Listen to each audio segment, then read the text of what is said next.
Can you hear me okay? Sir, I don't know, can you hear me about that okay? Yeah, a lot better. And most of you all know I'm not really good behind the podium, so I'll just give you a warning about that to begin with. So, first of all, I'd like to welcome you all here today. I would like to thank Mayor Levar, Stoney, for coming out here.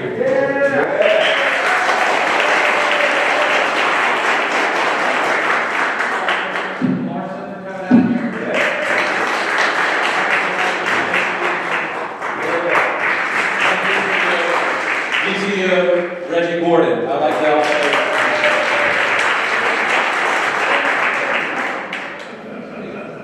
also, some people who weren't able to attend, another person that has been very instrumental in all this is Sheriff Antoinette Irving. Let's give her a big round of applause.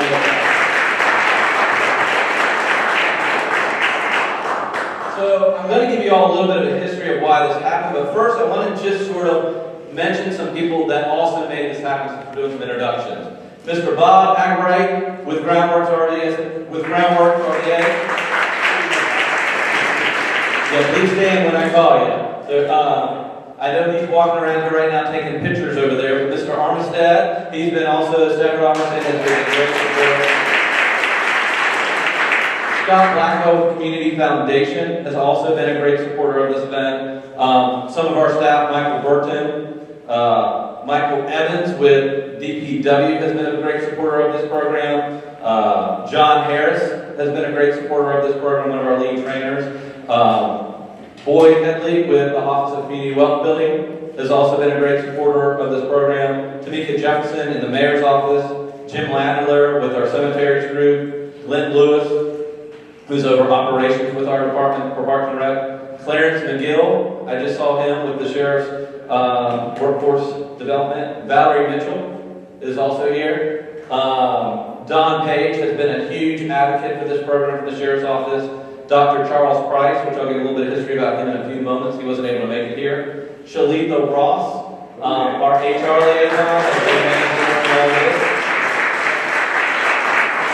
John Sinder with Richmond, and Tariq Wajid also. I also feel like we want to mention Adrian Johnson, who's also with.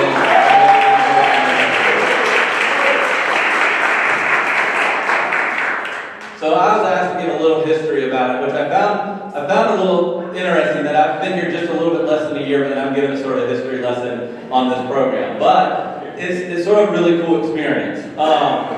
Just about a little bit over a year ago, I actually had my second interview for the Parks and Recreation Director job. And I remember meeting the mayor and also the CEO, Selena Kofi Glenn.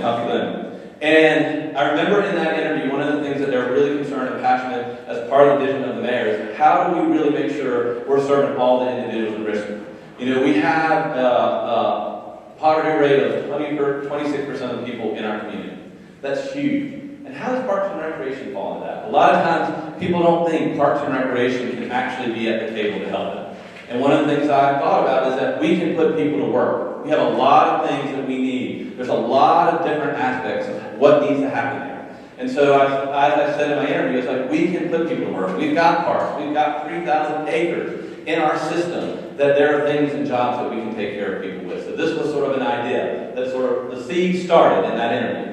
Then, when I got hired, the advisory board, our Parks and Recreation Advisory Board, one of the goals was how do we do workforce development? And that was where Dr. Price, one of our members, who had been pushing for that for a long time, that was one of the 5 things that they wanted me to work on coming in as Parks and Recreation Director.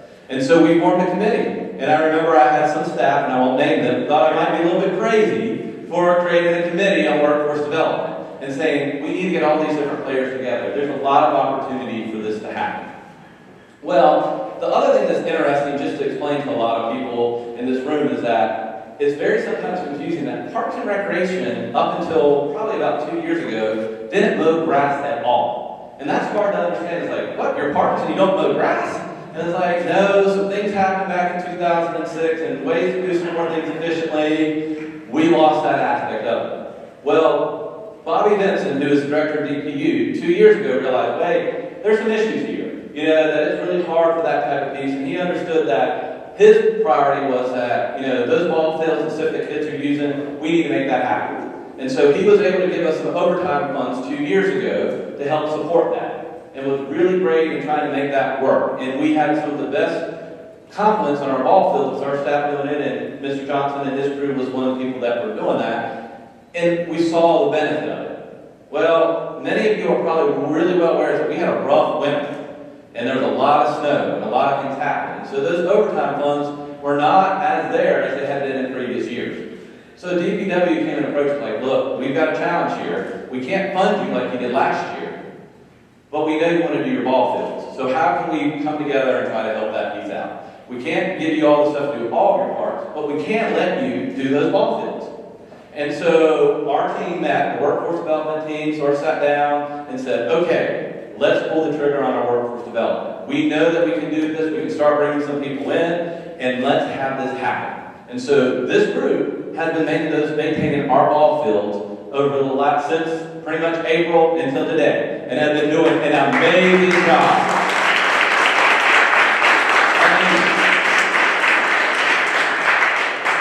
I was out at the picnic yesterday with all of them, and I was telling them, you know, they are the little engine that could. You got 15 people over here that they rise to the challenge every time is asked. They come out there and do different things. You look at Canal Plaza. That is a project that they took on with some other workforce development aspects we have in our department, and that place looks spectacular. There's also, you look at our ball fields, you look at different things like that, they're amazing. They look tremendous. I mean, I drive by them, and I actually, if you go by Parker Field, Annex, where the diamond is, I'm driving down the road, and I'm like, that field shines. That's their work. There's a lot of those different examples of what a tremendous thing. And when we need stuff, the thing that amazes me is just like why that little engine was so successful was there's so much heart. That little engine wanted to accomplish things and do such a good job, and this group has the biggest heart of anyone that I have seen.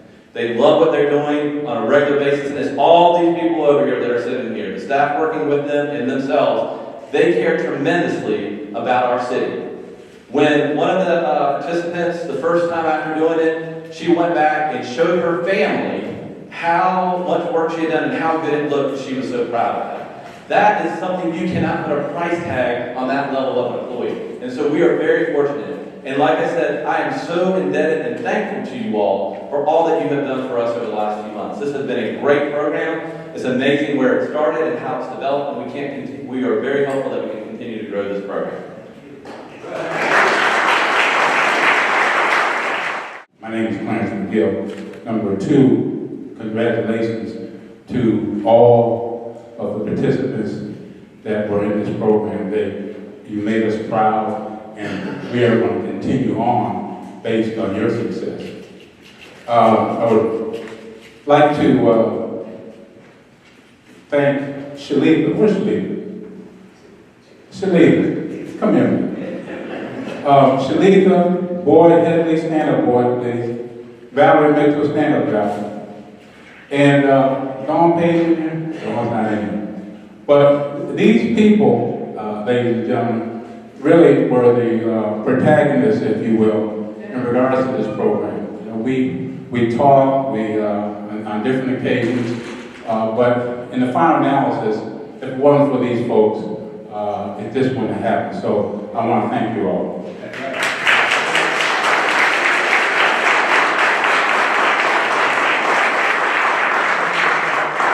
Now, I feel very comfortable in this building because my wife was Deputy Chief of Police for many years, Evelyn Vaughn. So this was one of her responsibilities.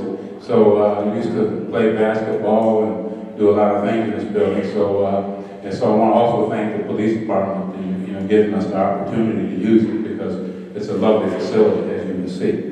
Now, I'm supposed to introduce our speakers. Now, how did I meet these folks? I went to a session dealing with, I forgot what it was, a parole piece, and they were there speaking, Rob and Karen Ashby. And his presentation was so insightful and so moving that I suggested that they both come here today to give us some insight regarding really being productive after incarceration. This man just got out of prison, spent over 30 plus years in prison. His wife waited for him for 30 years. Valerie, would you wait for 30 years? I doubt it, but I know my wife wouldn't. My wife wouldn't wait 30 minutes. But they had 5 kids, and it was really interesting in terms of the dynamics that he was talking about in terms of being away so long, and his kids were growing up while he was incarcerated, and they had to deal with him while he was in prison, and how his wife dealt with everything, and then when he got home, the dynamics when he returned home, dealing with his siblings. But guess what? He works for the city, and he works for Department of Public Works, right? And he gets up on these bridges, these high, facilities and buildings, and keeps us safe by making sure those bridges are safe. So I have a tremendous amount of respect for this man. He knows it now. And his wife, who also works for DARS, Department of Aging and Rehabilitative Services, she is an ITT specialist. So the whole bottom line with this is that you can make it if you try. Isn't that who said that? That was Sly Family Song. So without further ado, I'm going to let you all hear this story with Rob and Karen Ashby.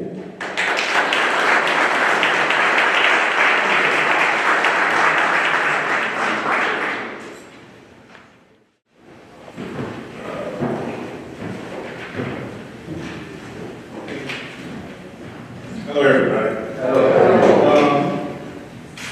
Neither of us are speakers, all right? But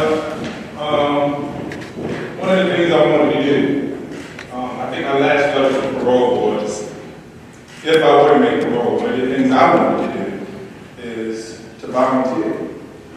I was sentenced to, before I go into that, let me introduce myself.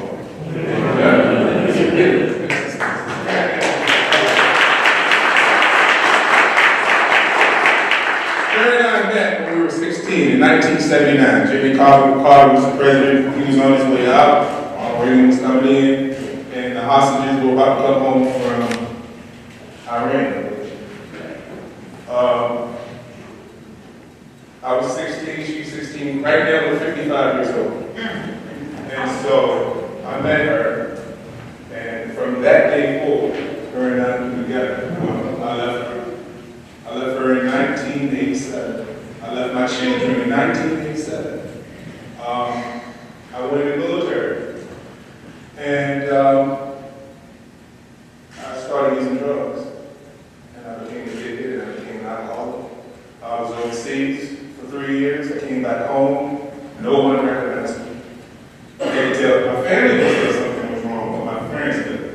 And I just wanted to give you that little background information on me.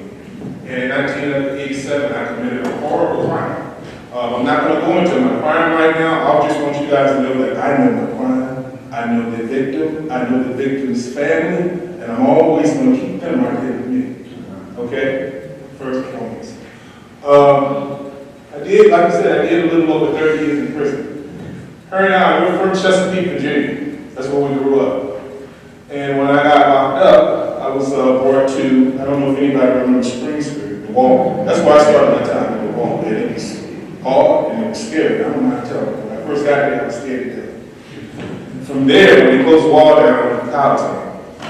My wife came to this area about 25 years ago, and she brought my children because she said, it don't matter.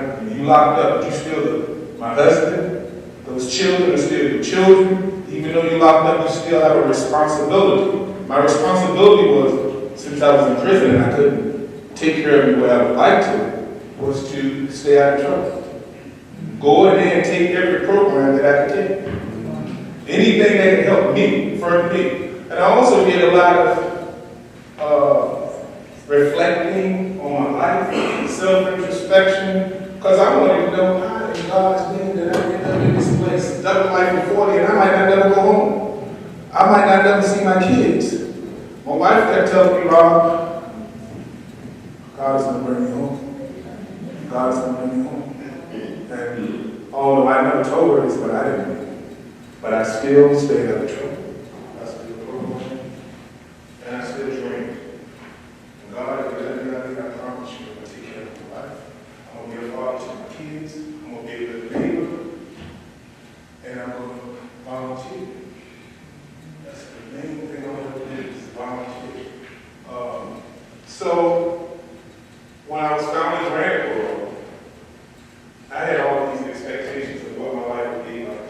And my wife had all these expectations of what my life would be like. And the kids, they're grown now, all in their 30s. And they expected when dad comes home, being 30 years old, 36 years old, our life is going to be great.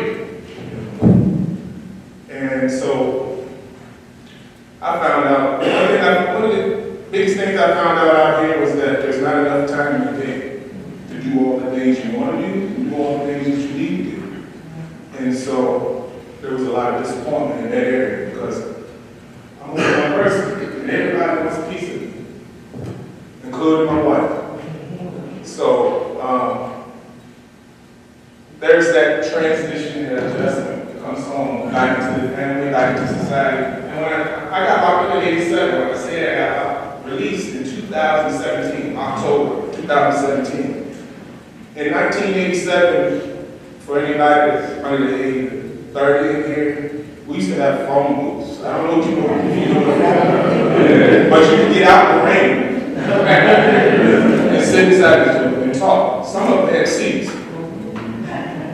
So I'm trying to explain to you what the world was like to me when I stepped when my wife picked me up. It's like leaving the planet Earth, going to another place for 30 years, a place where everything is up is down, right is left. Everything that you're supposed to do, the right thing, is the wrong thing again. The wrong thing. So when I get back out here, man, these cars are moving fast. Traffic, I couldn't believe how fast the technology. I don't know how to pump gas. I don't know how to go online and do an application. I mean, I thought I took all these programs. I could have used some more. But anyways, I had this beautiful woman here, and she helped me out with the adjustment.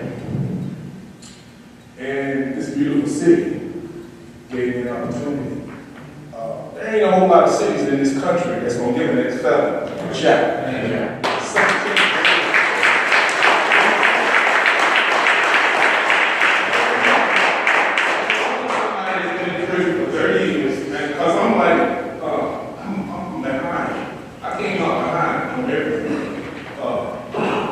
And for the crime that I committed, but Richmond City gave me a job.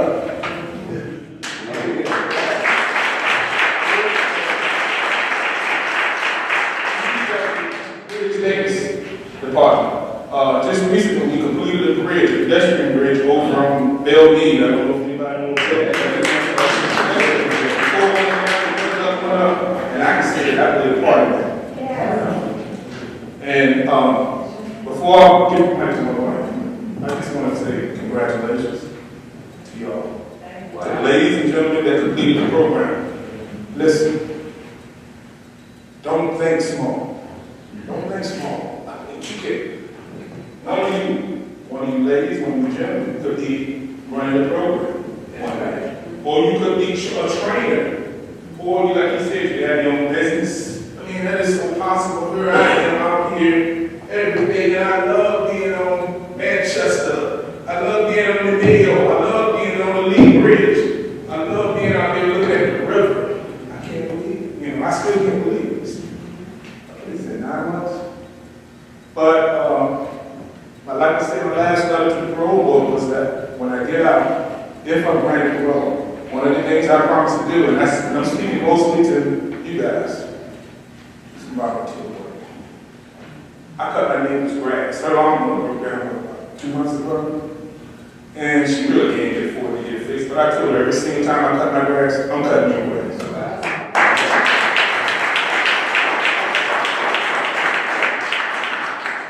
My wife and I volunteer in the church. We have a youth program where at-risk kids and we volunteer our time there once a week.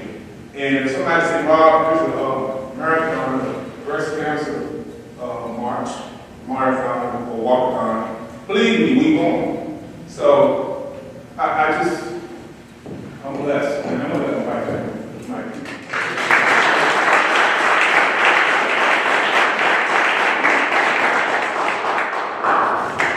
We have been married a long time, and we have a lot of good communication skills.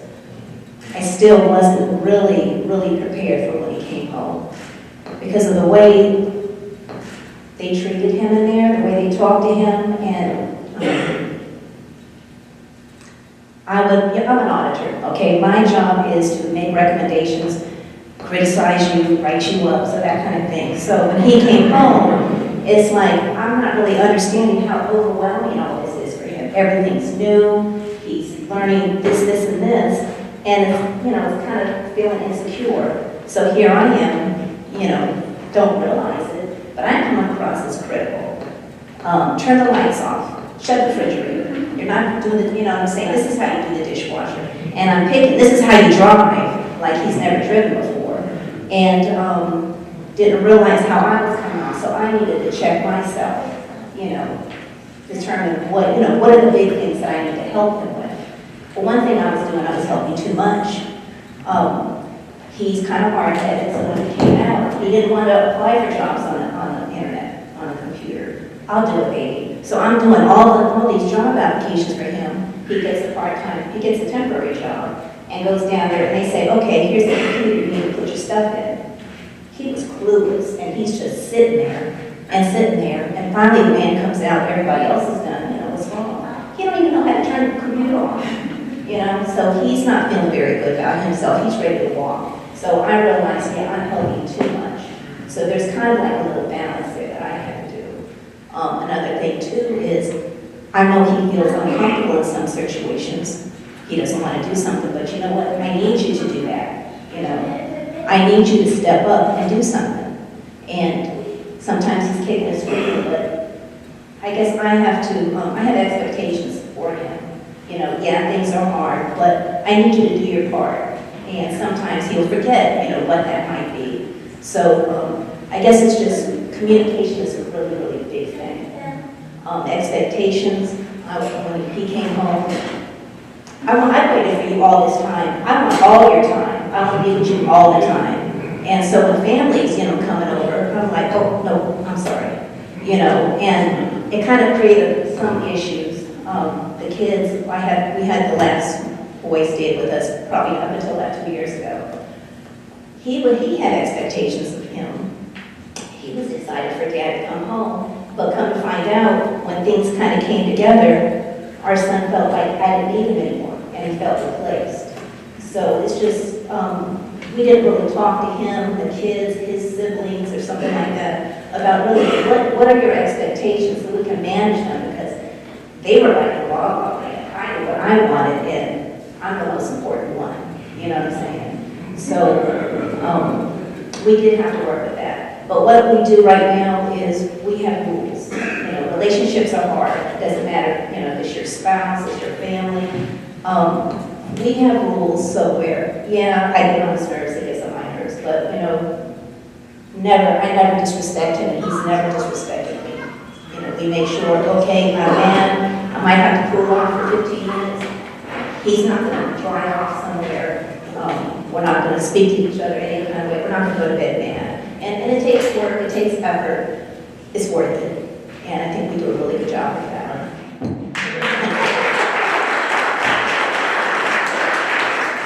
So really, that's all I have. I don't have a couple minutes, so that's it in a nutshell. But I'm happy, I'm blessed, and I appreciate Richmond for giving my baby that. Good afternoon. I am just so excited and honored to have the pleasure this afternoon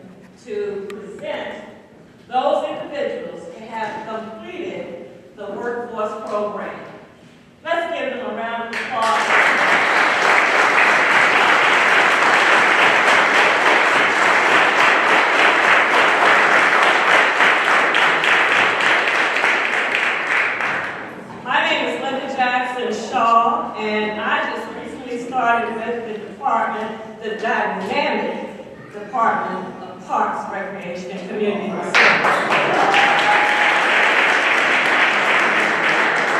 I work with Shalita and Levar in the Human Resource Department.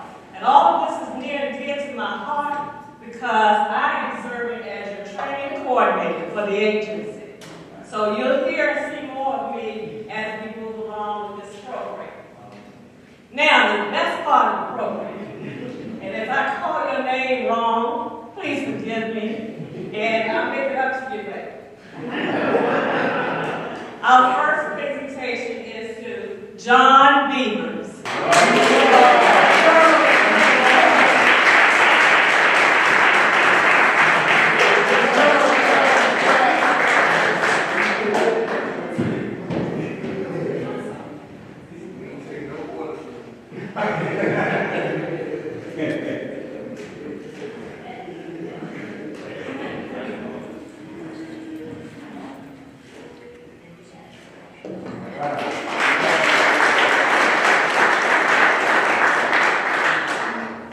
Our next recipient is Charlene Boone.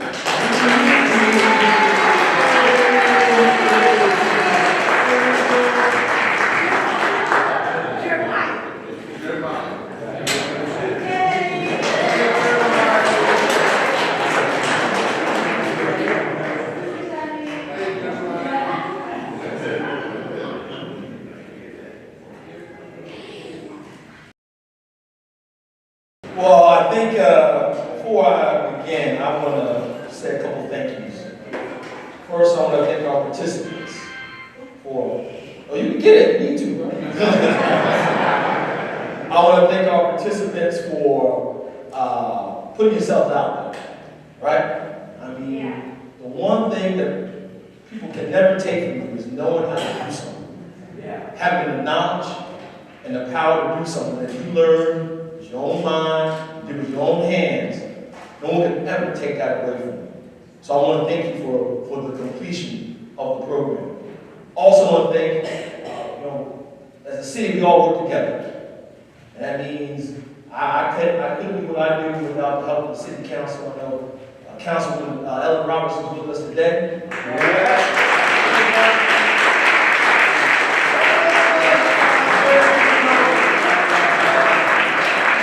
Earlier, we were joined by Councilwoman Larson and also Councilman Michael Jones. Our treasurer is with us today as well. Nicole Armstead is with us too.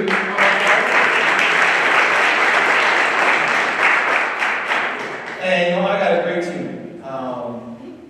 Chris Frelke has injected so much energy into our Department of Parks, Recreation, and Community Facilities. I was able to grab him out of Raleigh, and he has been he's jump-started the whole department, I think. So, Chris, thank you for your service.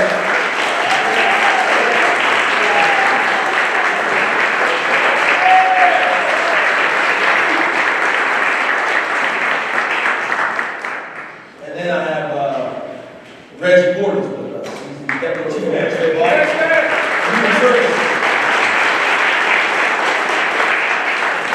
I would be remiss also if Chairwoman Don Page didn't get a recognition too.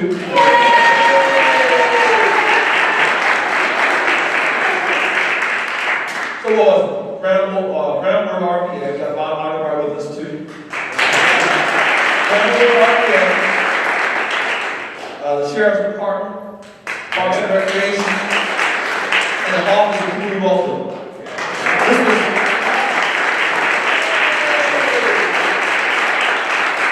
No one entity can do something like this by itself. It means all of us working together, inside the government and outside the government. And you know what? I have to say, Mr. Ashby, Mrs. Ashby, you almost had me, had a brother tearing up over here. Because it feels like sometimes when your work has come full circle. Before I was the mayor, I was the secretary of the county.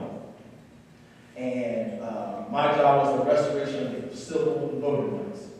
I dealt with a lot of returning citizens and also those who were incarcerated. And you talked about the parole board, and that was my responsibility to appoint the right parole board who are going to give second chances.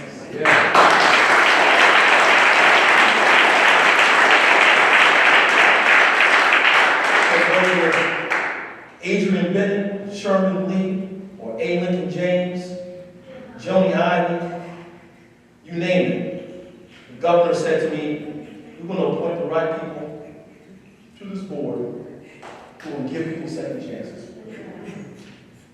And then it comes full circle again, because when I was the co-chair of the governor's parole commission, looking at how we could reform parole, because we know parole in Virginia is broken.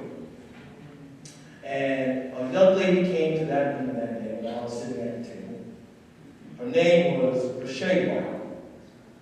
And I was the co-chair of the committee. And she thought I was not paying attention or engaged in the activity of the meeting.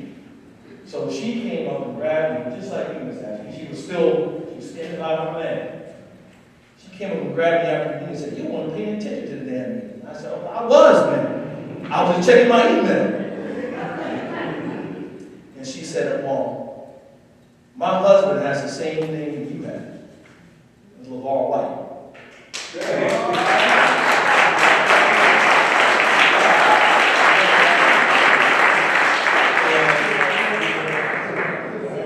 And she came to my office, she sat in my office, and she said, he's going to be up for parole again. They went through the parole process. Didn't work out the way. It was the old board that saw your parole, Levar. And didn't work out the way. But when I was running for office and I left being secretary, before I left, there was one file that was on the pardons list. And it was Levar's file. And I asked the governor to take this part very seriously because of the shit. Because of all the stuff I heard that Levar had been doing while he was away. And so after we made appointed a new board, it was Adrian Bennett, the chairwoman of the parole board, who called me and said, today the governor's going to pardon Levar.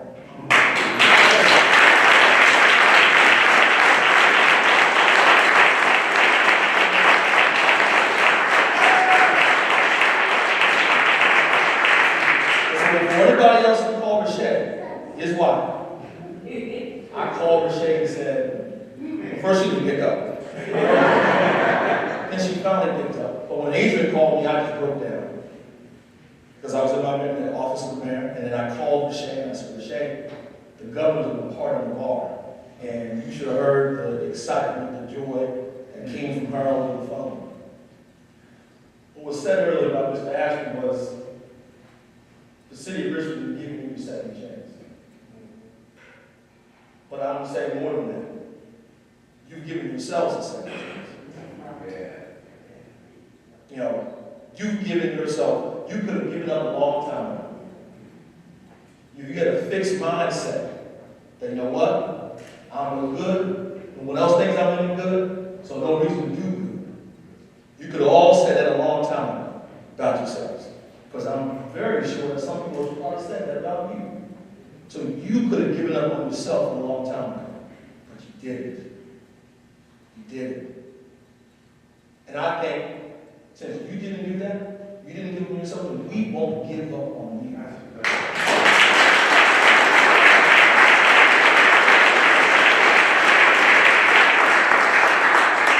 And so, my request to the participants is that, I said, don't give up on yourselves. But don't see this as the end. See this as the beginning. Beginning of something new. The beginning of new opportunity. All of this, as you said, Mr. Ashby, is all in front of you. Forget all that stuff that's in the rear view. Think about you have a skill now. The world is all in front of you. It's your oyster. And think big. Think big. You did this, you can do something else. Well, you're going to do, as a resident of the city of Richmond, we're going to make sure you do something else. Right?